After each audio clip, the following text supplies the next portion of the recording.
Quais foram as virtudes do segundo reinado no Brasil?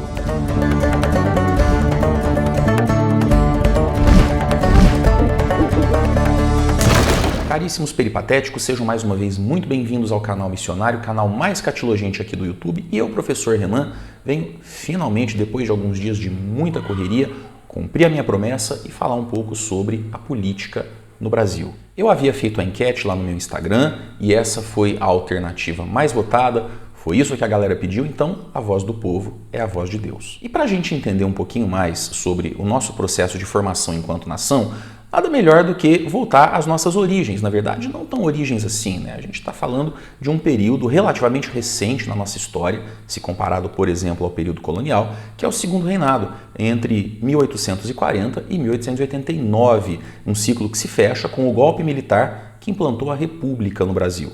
É claro que o segundo reinado teve os seus problemas, teve as suas contradições, a monarquia no Brasil não foi um regime perfeito, até porque, como vocês sabem, a perfeição não existe. Mas eu acho importante nós conhecermos algumas das virtudes políticas desse período, virtudes às quais eu considero que seria fundamental que o Brasil retornasse. Eu acredito que há muito que se aprender com o nosso passado monárquico. E um dos elementos que eu considero fundamentais desse período da nossa história e que certamente está muito em falta no Brasil das últimas décadas, ou, se vocês preferirem, dos últimos 130 anos, é a estabilidade política. Você que está me assistindo pode até não gostar da monarquia enquanto ideia, pode até não concordar que o Império Brasileiro foi um período positivo para a nossa história, mas é indiscutível que essa fase da história do Brasil, especialmente o segundo reinado, caracterizou-se por uma duradoura estabilidade política. Por aproximadamente 50 anos, o Brasil não sofreu grandes rupturas institucionais, não sofreu nenhum golpe de Estado, não sofreu nenhuma afronta à Constituição. Foi um período marcado pela liberdade de imprensa e pelas garantias constitucionais. Além disso, foi um período marcado pela absoluta liberdade de imprensa. Então vamos agora para os 5 pontos que evidenciam a estabilidade política do Brasil no segundo reinado. Primeiro ponto, uma única Constituição. Durante os 67 anos de vigência da monarquia brasileira, o nosso país teve uma única Carta Constitucional, que vigorou entre 1824, ano em que ela foi outorgada pelo imperador Dom Pedro I, e 1889, quando a monarquia caiu, derrubada por um golpe de Estado.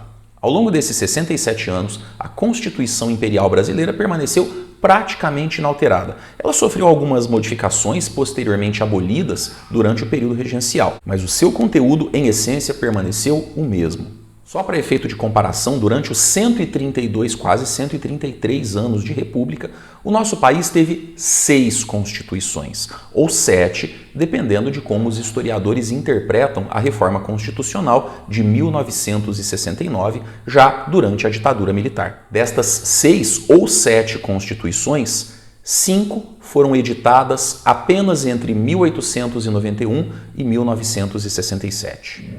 Segundo ponto, nenhum golpe de Estado. Durante o período em que Dom Pedro II esteve no trono, o Brasil não sofreu nenhuma ruptura institucional. O equilíbrio entre os poderes e as atribuições de cada um deles foram integralmente respeitados. Depois disso, com a República, o Brasil sofreu pelo menos 4 grandes golpes militares, fora o de 1889, que é a mãe de todos os golpes militares brasileiros. O primeiro foi em 1930, depois um em 1937, outro em 1946 e, por fim, o famigerado golpe cívico-militar de 1964. Terceiro ponto, liberdade integral para o pensamento e a imprensa. Dom Pedro II nunca permitiu que nenhum cidadão do Império Brasileiro fosse perseguido pelas suas ideias. Sempre que ele era questionado pela tolerância com que tratava os seus opositores, ele repetia: ideias devem ser combatidas com ideias.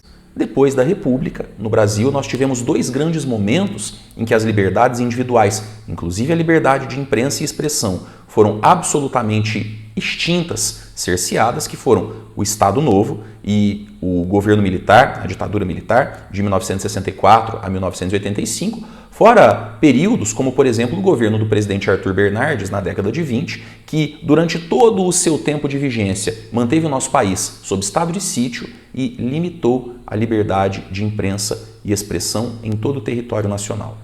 Número 4. Equilíbrio entre as forças políticas. Certamente você deve ter aprendido na escola, visto em algum outro canal aqui do YouTube ou lido em algum livro que os partidos liberal e conservador eram tão semelhantes entre si que eram praticamente a mesma coisa.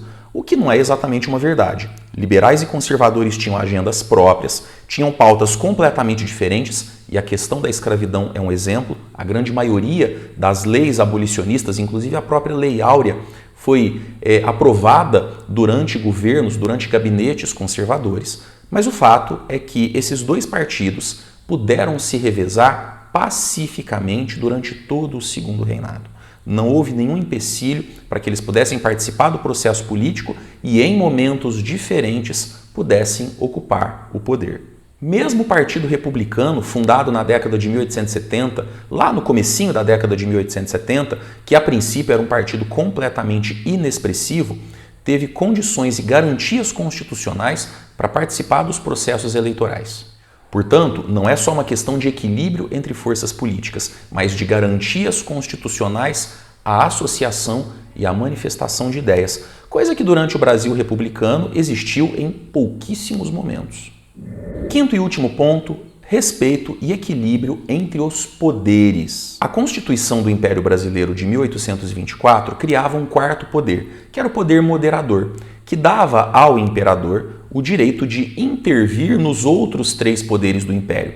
Mas a verdade é que Dom Pedro II procurou, tanto quanto possível, tanto quanto permitiam as condições políticas do seu tempo, fazer do Brasil uma monarquia constitucional parlamentarista de fato. Ele sempre respeitou a autonomia do parlamento e do Conselho de Ministros, mesmo quando as decisões desse parlamento e desse conselho iam contra as suas convicções pessoais. É possível ver isso, por exemplo, nos seus diários. Em vários momentos ele deixa registrado o seu descontentamento com os rumos políticos do país, mas o seu absoluto respeito pelo regime representativo e pela autonomia do poder legislativo no Brasil. Aliás, o segundo reinado foi um verdadeiro celeiro de grandes políticos da nossa história, como, por exemplo, Honório Hermeto Carneiro Leão, Pedro de Araújo Lima, Nabuco de Araújo e o filho dele, Joaquim Nabuco.